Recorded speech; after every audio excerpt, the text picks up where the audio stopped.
मैथिली आ भोजपुरी के सबसे नीक चैनल एपी प्रोडक्शन दरभंगा के एखनई लाल बटन दबाकर सब्सक्राइब करू और घंटी के निशान बटन के जरूर दबाओ ताकि नव नव ऑडियो आ वीडियो अहाँ सब लग तुरंत पहुँच सके।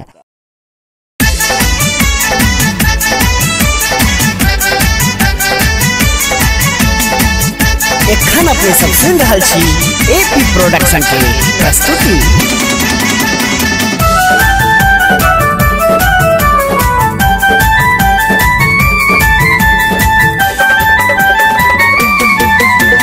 भर जग सा हारल थाकल एलौ वहीं के द्वार है। भर जग सा हारल थाकल एलौ वहीं के द्वार है।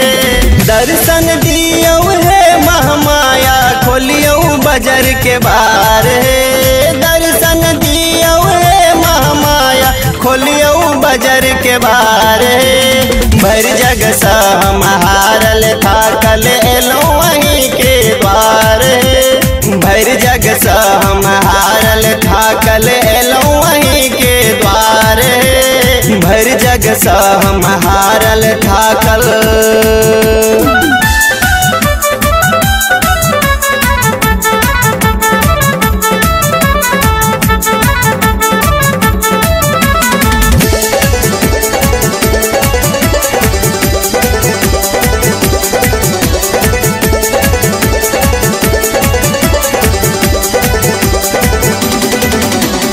जान महिषा हम यही के मैं पूजलूँ तैयो ध्यान न देलूँ है। जान महिषा हम यही के मैं पूजलूँ तैयो ध्यान न देलूँ है। विपत के बेरिया कतनु केलूँ विपत के बेरिया कतनु केलूँ छोड़ के बीच मझधार है।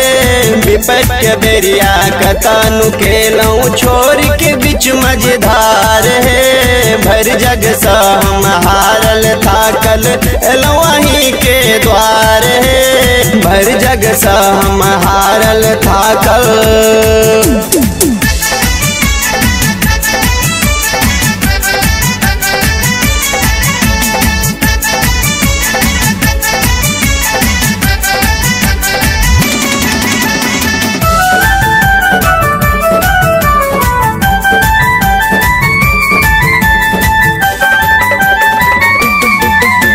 नारियल चुनरी लटारवा से बक करे आई सब पुकारे।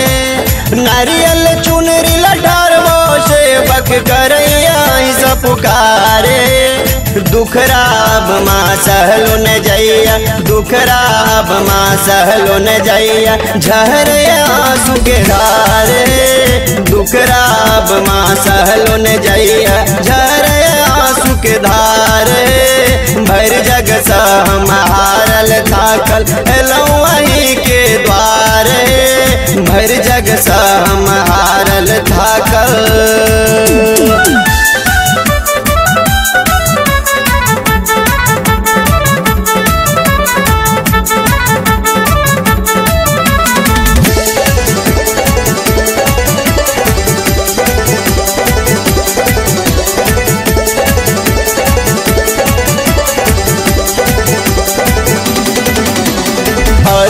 फूलक माला गुथलौं गर्दन अपन लगबियो ने।